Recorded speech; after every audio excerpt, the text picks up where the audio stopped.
Est-ce que tu te retrouves parfois à ressentir de la culpabilité ou de l'angoisse, même si tu sais que tu peux largement te permettre de dépenser? Aujourd'hui, je vais te parler d'un profil que tu connais peut-être très bien, qui est celui de l'accumulateur. Alors c'est cette personne qui fait très attention à son argent, qui ne dépense jamais plus que nécessaire et qui se sent en sécurité quand elle accumule toujours plus d'argent.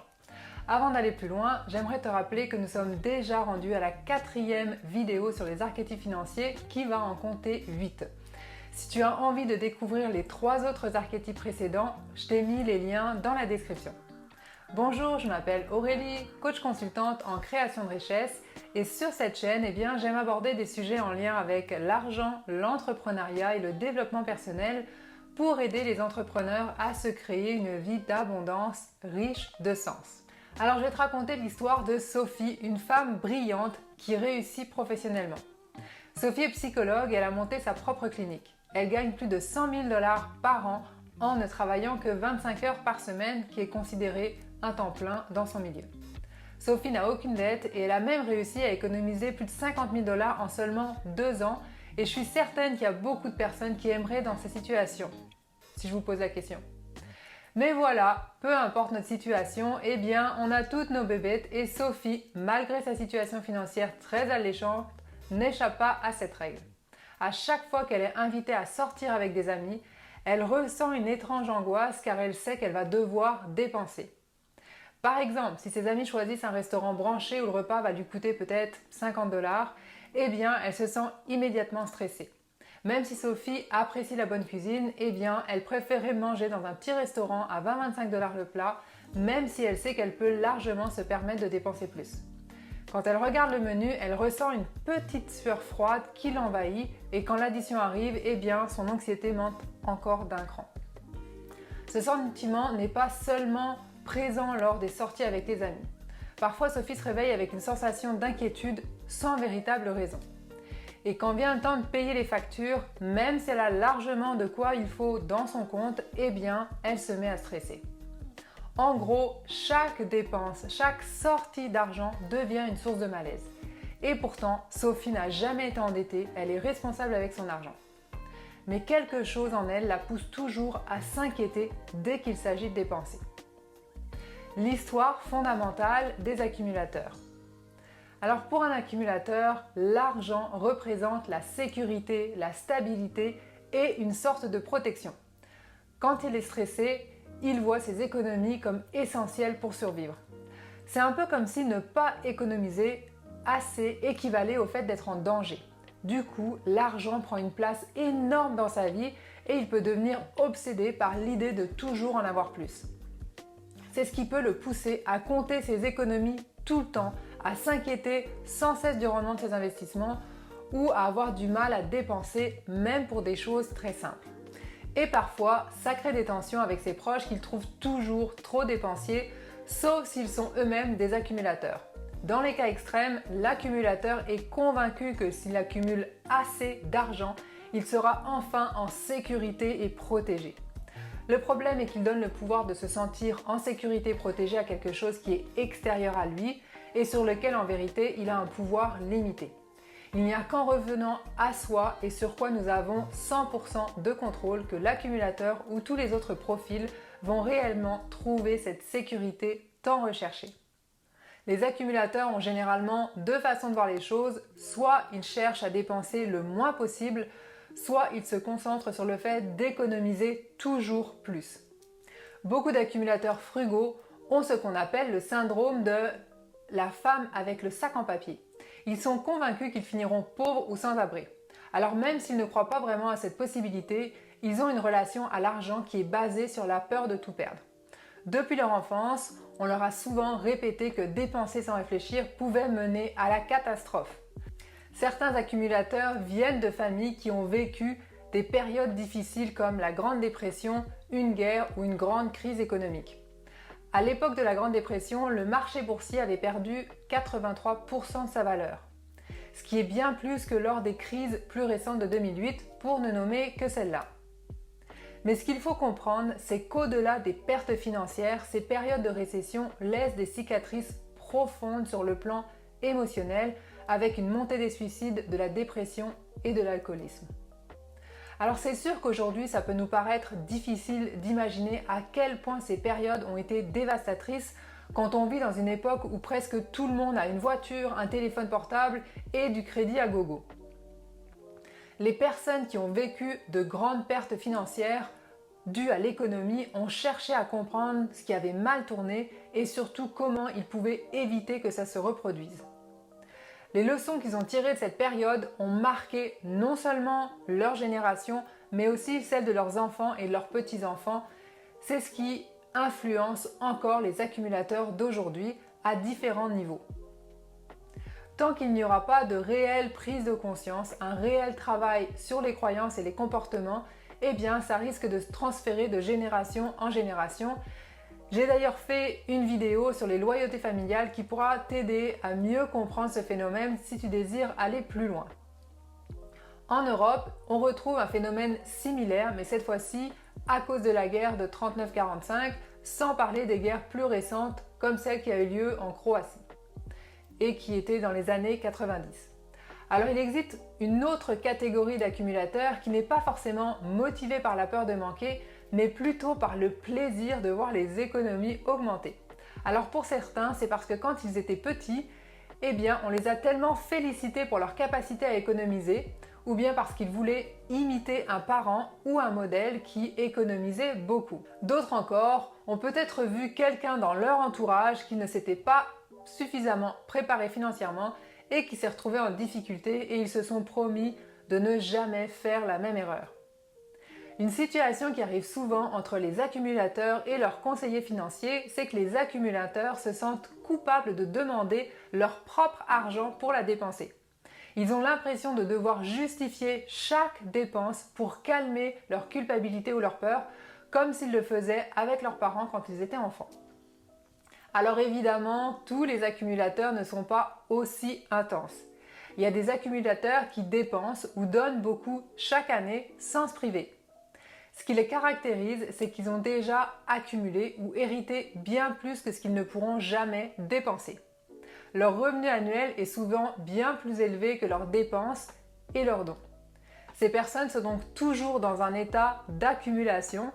Ce qu'ils recherchent avant tout, c'est voir leur patrimoine financier augmenter à chaque année. Alors ce n'est pas le fait de posséder ou de donner ou de dépenser de l'argent qui les rassure, mais bien de voir leurs économies grandir. C'est ce qui les apaise et les sécurise. Le côté sombre de l'accumulateur. Alors même si on est constamment bombardé d'images de consommation et de matérialisme, eh bien les accumulateurs sont souvent considérés comme le modèle idéal en matière de finances personnelles puisqu'ils accumulent pendant que d'autres dépensent. Il existe d'ailleurs une tonne de livres pour apprendre à mieux accumuler des richesses comme Père riche, Père pauvre, Le guerrier intérieur riche et conscient ou encore L'esprit millionnaire pour ne nommer que ces livres-là. Mais aucun archétype n'est parfait et il y a aussi un côté sombre dans l'archétype de l'accumulateur, même s'il est rarement discuté parmi les experts financiers ou entre amis. Alors qu'il en soit conscient ou non, les accumulateurs vivent souvent avec la peur que leur argent disparaisse un jour, ce qui les laisserait pauvres, seuls ou dépendants des autres. Alors pour calmer cette anxiété, ils accumulent sans cesse, ce qui leur apporte un soulagement temporaire. La peur est leur plus grande motivation. Souvent, les gens que l'on admire pour leur bonne gestion financière, comme les millionnaires autodidactes, les familles économes et travaillantes, sont en réalité tourmentés par des peurs irrationnelles malgré leurs économies importantes. C'est pour cela que les accumulateurs ne prennent pas vraiment de plaisir à faire des achats comme la plupart des gens. Ils ont aussi du mal à être généreux et ils ne se sentent à l'aise avec l'argent que lorsqu'ils peuvent la mettre de côté. En parlant avec Sophie, j'ai découvert que ses parents avaient constamment peur de manquer d'argent. Ils lui disaient de finir toujours la nourriture qu'il y avait dans son assiette, d'être contente avec les vêtements qu'elle avait, au lieu de toujours en vouloir des nouveaux. Elle a également souvent entendu ses parents critiquer leurs amis et voisins qui changeaient régulièrement de voiture ou qui se payaient du luxe. Pour les accumulateurs, l'argent qu'ils ont à la banque représente bien plus que de simples chiffres. Perdre de l'argent, une maison ou un autre bien financier est pour eux une expérience extrêmement douloureuse car ils l'associent à leur propre sécurité personnelle. A l'inverse, d'autres personnes comme les épicuriens ou les idéalistes ne s'attachent pas autant à leur actif financier. Pour un accumulateur, perdre de l'argent, c'est presque comme perdre une partie de soi. Quand ils subissent une perte financière, les accumulateurs redoublent d'efforts pour accumuler encore plus, même s'ils en ont déjà plus qu'assez. Les accumulateurs qui prennent le temps de réfléchir à ce qui se passe à l'intérieur d'eux dans ces moments-là réalisent finalement que l'argent n'est pas la clé de la stabilité qu'ils recherchent tant. Ils finissent par comprendre que ce n'est pas l'argent qui leur apportera la sécurité profonde qu'ils désirent. Alors même si cette prise de conscience est souvent déstabilisante au début, elle est en réalité une excellente nouvelle car elle va libérer les accumulateurs qui sont sans cesse dans le cercle vicieux de toujours accumuler plus. Cette prise de conscience va leur permettre de se détacher de l'extérieur afin de développer une vraie sécurité intérieure qui va passer par la confiance en ses capacités à faire face aux événements de la vie. Alors en gros, on arrête de se créer une béquille et on apprend à se faire confiance et à faire confiance à la vie. C'est le seul chemin qui amène une vraie paix intérieure. La récompense de l'accumulation. Alors si tu te reconnais dans l'archétype de l'accumulateur, tu connais ce sentiment de soulagement ou de bonheur que tu ressens juste après avoir mis de l'argent de côté, fait un dépôt à la banque ou réussi un investissement à long terme. Eh bien, pour un accumulateur, c'est le moment où il se sent le mieux. C'est souvent là qu'il se sent le plus en contrôle, satisfait de lui-même et prêt enfin à se détendre et à profiter un petit peu de la vie.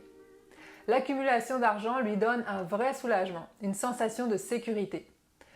Le problème, c'est que ce bonheur est évidemment temporaire et après un moment, eh bien, l'esprit commence à en redemander. Il veut revivre cette sensation. Puisque dans sa tête, plus de sécurité égale à plus d'argent qui égale à plus de bonheur. Et c'est reparti, il faut trouver une nouvelle façon d'économiser ou de faire de l'argent. C'est pour ça qu'on voit des personnes qui de l'extérieur semblent avoir largement de quoi vivre confortablement, mais qui continuent à mettre de l'argent de côté encore et encore. Christian Junod, un expert de la relation à l'argent et un ancien banquier suisse, raconte souvent qu'il avait de nombreux clients multimillionnaires qui en avaient jamais assez, même s'ils avaient suffisamment d'argent pour eux, leurs enfants, pour le reste de leur vie. Ils en voulaient toujours plus. Évidemment, le problème, c'est que cette quête d'accumulation peut devenir une véritable prison. Tu cherches toujours à en mettre plus de côté, mais à quel prix ? Si au final ce comportement ne semble pas une vraie récompense et que c'est pas si génial que ça, eh bien c'est parce que ça ne l'est vraiment pas. Les coûts émotionnels d'être un accumulateur extrême dépassent souvent les avantages financiers. Alors si tu te reconnais dans cet archétype, eh bien j'aimerais que tu te poses les questions suivantes. Qu'attends-tu réellement de tes économies ? Je t'invite à compléter cette phrase. Si seulement j'avais économisé, mais le montant qui te vient en tête, je me sentirais bien et en paix. Maintenant, est-ce que tu as déjà atteint des objectifs financiers que tu t'étais fixés par le passé ? Le chiffre que tu avais en tête a-t-il changé une fois que tu l'avais finalement atteint ? Existe-t-il réellement une somme d'argent qui te donnera enfin la paix que tu recherches ou est-ce que ton esprit est toujours dans un état perpétuel de « ce n'est pas encore assez ». Briser la mainmise de l'accumulateur. L'épargne excessive, comme beaucoup d'autres comportements, est une forme de protection illusoire qui ne peut pas aller vraiment très loin. Alors pour se sentir mieux, il est essentiel de transformer cette habitude addictive de tout économiser à tout prix en une approche qui soit plus équilibrée dans la gestion de l'argent. Si tu es un accumulateur et que tu vis avec un faible revenu parce que tu t'obliges à vivre seulement avec l'argent généré par tes revenus immobiliers ou avec les intérêts générés par ton capital qui est investi, je t'invite à prendre de la hauteur pour analyser ton patrimoine afin de regarder si leur valeur a augmenté et pour voir comment tu pourrais augmenter ton cash flow afin de pouvoir vivre de façon plus confortable tout en t'assurant que tu en auras assez pour le futur. Ça va me faire plaisir de regarder cela avec toi à travers une consultation gratuite de 30 minutes. Étant donné que je suis une ancienne courtier hypothécaire et que j'ai moi-même investi en immobilier, eh bien j'ai les ressources pour t'aider à y voir plus clair. Si tu sens que tu as un fort côté accumulateur en toi mais que tu veux réduire son emprise sur ta vie, eh bien voici 3 suggestions. Premièrement, prends le temps de ressentir. La prochaine fois que tu ressens des émotions difficiles à propos de l'argent, avant d'agir pour soulager ces sentiments, fais une pause. Généralement, la réaction d'un accumulateur à toute difficulté financière est de sauver de façon automatique. Au lieu de ça, prends un moment pour te concentrer sur une réflexion personnelle, même si c'est juste quelques minutes. Sois pleinement conscient et écris les sentiments qui surgissent pour voir ton évolution en répondant aux questions suivantes. À quel point te sens-tu mal à l'aise de ne pas économiser? Qu'est-ce que tu fais habituellement pour calmer cet inconfort? Ça sera peut-être difficile au début car tu vas devoir changer une habitude inconsciente qui t'a bien servi pendant des années. Mais le fait de faire cette pause est essentiel pour que tu puisses te créer une vie plus libre et consciente. Alors la prochaine fois que tu es sur le point de faire un dépôt ou un transfert dans ton compte bancaire, ralentis. Prends conscience de ce qui se cache derrière cette urgence d'économiser. Également, apprécie le courage qu'il faut pour faire face à ces émotions et demande-toi si tu pourrais utiliser une partie de cet argent pour faire autre chose. L'intention n'est pas que tu arrêtes d'économiser, mais que tu puisses plus en profiter. La deuxième chose, c'est de bien t'entourer. Alors consulte un professionnel pour analyser précisément combien tu as besoin d'économiser pour le reste de ta vie. Encore là, tu peux prendre une consultation gratuite de 30 minutes avec moi si tu ressens le besoin. Plutôt que de supposer que tu n'en auras jamais assez, base-toi sur des données concrètes qui montrent que tu ne manqueras pas d'argent, même en cas de crise. Ça peut calmer tes inquiétudes sans que tu aies besoin de continuer à économiser sans fin. Et la troisième chose, confie les tâches les plus stressantes. Certains accumulateurs que j'ai accompagnés ont trouvé le plus grand soulagement en déléguant le paiement des factures à un conjoint ou à un comptable de confiance. Ne pas voir chaque dépense peut t'apporter l'espace dont tu as besoin. Si tu trouves que tu fais trop de changements à tes investissements ou que tu te questionnes constamment, eh bien, je te recommande de donner la gestion de tes décisions financières à un conseiller de confiance et d'expérience ou à un membre de ta famille à qui tu as entièrement confiance. Et enfin, la quatrième chose, c'est de mettre automatiquement de l'argent de côté pour dépenser et être généreux. Serais-tu plus heureux sur le long terme si tu utilisais une partie de l'argent pour faire des achats plaisants ou pour être généreux? Alors je t'invite à mettre de côté une petite somme d'argent, ça peut être 1 $ par jour ou mettons 100 $ par mois suivant tes revenus et dépense la moitié pour faire quelque chose qui te procure de la joie, comme un objet ou une expérience, et utilise l'autre moitié pour être généreux, que ce soit envers une association, des amis ou des membres de ta famille. Tu te sentiras peut-être nerveux ou hésitant au début, mais autorise-toi à le faire quand même sans trop réfléchir. Fais-le automatiquement pour que ça devienne une habitude et ne laisse pas cette somme être utilisée pour autre chose. Alors oui, ça peut être inconfortable au début, mais essaie quand même. Et tu vas voir, à force de sortir de ta zone de confort, eh bien tu vas finir par l'agrandir et à être confortable avec ce nouveau comportement. Alors en résumé, tu es probablement un accumulateur si tu accumules 20% de tes revenus ou le maximum qui est possible pour toi à chaque mois. Que tu dépenses et donnes moins de 3% de ta valeur nette financière totale chaque année. Et que ta valeur nette augmente de plus de 5% d'une année sur l'autre. Maintenant que nous avons exploré en profondeur l'archétype de l'accumulateur, eh bien il est temps de passer à un profil qui est complètement différent, qui est celui de la star. Contrairement à l'accumulateur, la star est motivée par la reconnaissance et la visibilité. Pour elle, l'argent est un moyen d'exprimer son succès et d'obtenir l'attention qu'elle désire. Mais tout comme l'accumulateur, la star a aussi ses défis et ses zones d'ombre que nous allons explorer ensemble la semaine prochaine. On va voir comment ce besoin de briller influence sa relation à l'argent et comment cela peut dans certains cas la pousser à dépenser bien plus que nécessaire. Et enfin, pense à t'abonner pour ne rien manquer et à aimer cette vidéo si tu l'as appréciée. Tu peux également la partager puisque ça va beaucoup m'aider. Alors, je te remercie et je te dis à la semaine prochaine. Bye!